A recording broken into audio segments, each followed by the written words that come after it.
Hi, I'm Sherry and welcome to my channel, Sherry Jones Designs. This is a channel where we upcycle and we take things that people throw away and we make fun and useful things out of them. And this is episode 9.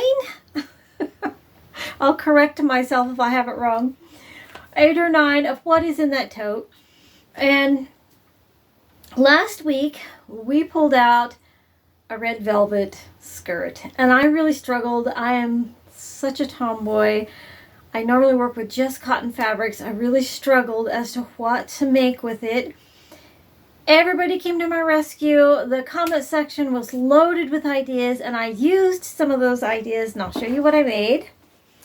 I made a hat. Everybody was saying make a hat, and so I made a little hat with denim, and it's reversible, so it can be denim, you know, so if you're feeling fancy.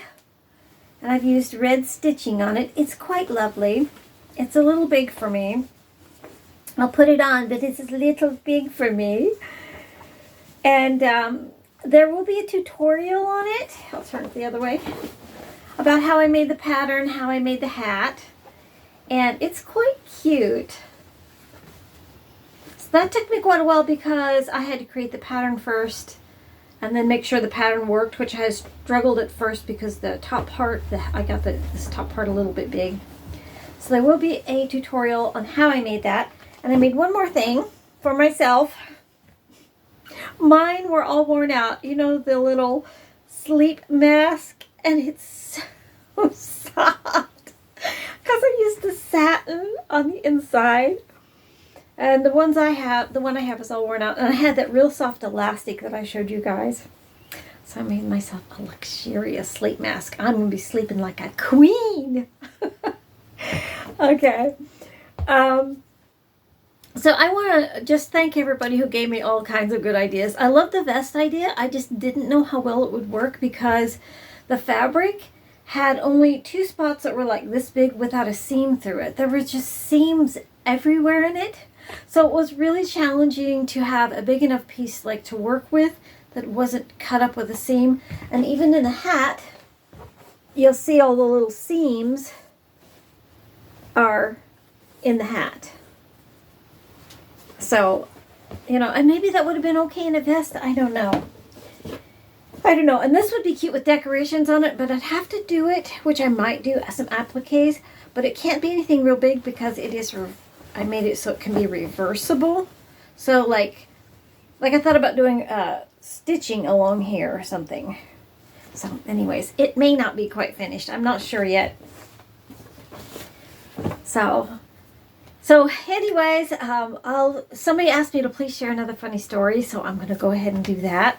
I thought of a perfect funny childhood story of mine. When we were kids, I grew up on a ranch and in Colorado, and my dad, we had this big barn, you know, that it slopes up like this and it comes down, you know, one of those big old barns.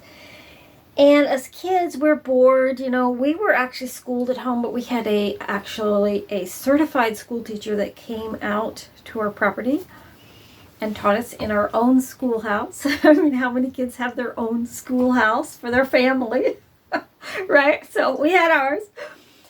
And my dad would tell us, we were bored, okay? You know, we didn't have a lot of other kids. We had each other to play with. But my dad told us to quit getting up on the barn roof and sliding down. We were treating it like a slide, the metal roof.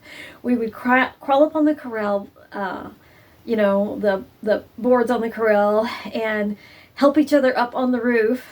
And then I can remember, you know, oh my gosh, I must have been maybe 8. And I can remember the day I was 7 or 8, somewhere in there, I was allowed up there with all the others.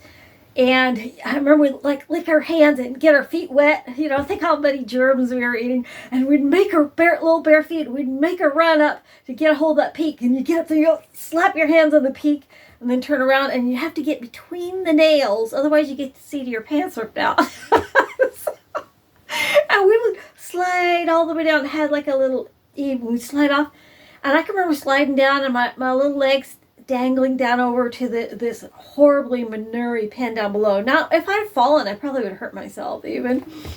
Well, we would wait till we get in trouble for this. We'd wait till our dad went to town. You know, he wouldn't know that. I told you I was an ornery little thing. So we would wait till Dad went to town, and the moment he went, we'd all make a run for the barn. And then we would have, you could see part of the road. It was quite like a quarter mile in or so, or half mile or so off of dirt roads. Once you were on the dirt road for a long time, we were quite a ways back in, away from town. So we could see the dust coming up, or see him coming, and we'd all, make the signal to get off the barn, and we'd help each other off the barn really quick, and then everybody like, oh, nothing happened, and we'd meet him, help him unload feed, and naughty little kids. Okay, so one time we were all so busy we didn't notice him till he was already almost at the house.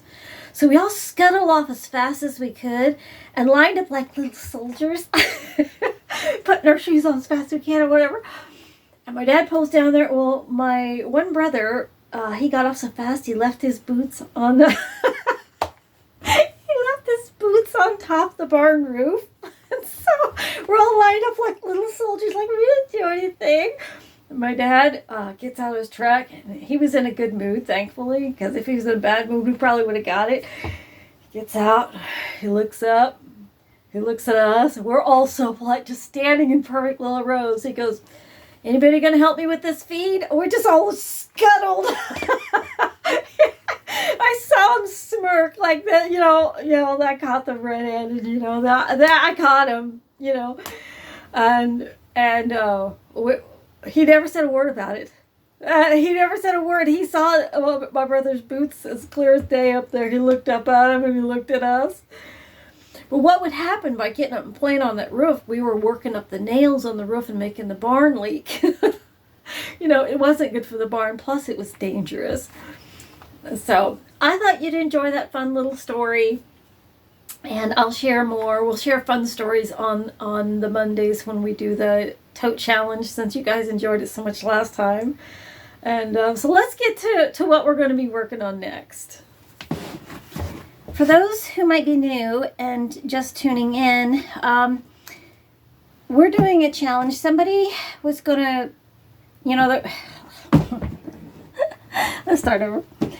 In case you don't know what this challenge is, somebody donated 7 totes of used clothing to me, and my son went around to the totes and put a selection of the items in here, so I don't know what it is. And the game is that I have to upcycle it. Now, if it's really, really bad shape, I will probably pass on it and go to the next one, like if it's something that would be like a grease rag or something. I guess I could maybe do a rug with it, but we've already seen that, so I'm trying to do new things. So, okay, here we go, guys. Can it be any weirder than a red velvet skirt? Are you ready? All right, I got something here. Oh, my gosh. This is going to be weird. It's fluorescent. I don't know. It may not be showing up. Maybe getting washed out. Let me see here. It's fluorescent orange fleece. A winter one. I was hoping for more summer. It's fleece. Well, maybe we could turn it into something that's not a garment. Something more utilitarian, like a pillow, a pet jacket. Well, I don't have anything to put it on because the only dog I have left now is Willow, who's a Great Pyrenees. She doesn't need a jacket. She would not be happy with a jacket. And I don't think any of my cats will want a jacket either. It's not bad. It's just very bright fluorescent. Okay. I don't know. I guess I could make something fluorescent orangey. It's sort of a weird, like a peachy orange. It looks new. We'll take a closer look here. Maybe the color will come out better. Or not, but look at that. Look how bright that is. Tech gear, size large, made in Vietnam. It's very soft. Feels like a really lovely blanket. So it is the wrong season, like, you know, so no matter what I make with it, you know, if I make it for my shop, it's probably not going to sell till fall, but that's okay. I don't know. Let me know if you have any ideas. You know what would be fun is a plushie.